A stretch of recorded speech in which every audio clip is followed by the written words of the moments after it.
వచ్చేటటువంటి పౌర్ణమి ముందు శుక్రవారం వరలక్ష్మీ వ్రతం.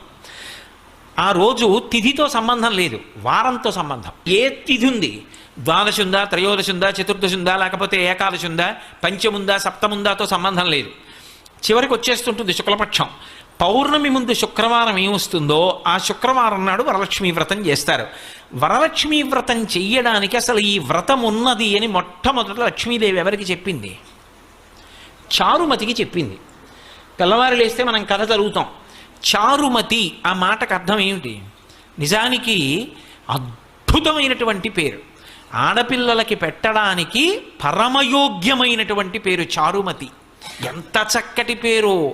చారు అంటే సత్, మంచి అని, చాలా చక్కటి ఆలోచన కలిగినది, విశాల బుద్ధి కలిగినది. మతి బుద్ధి, మంచి బుద్ధి కలిగిన పిల్ల, దానికి అర్థం చారుమతి.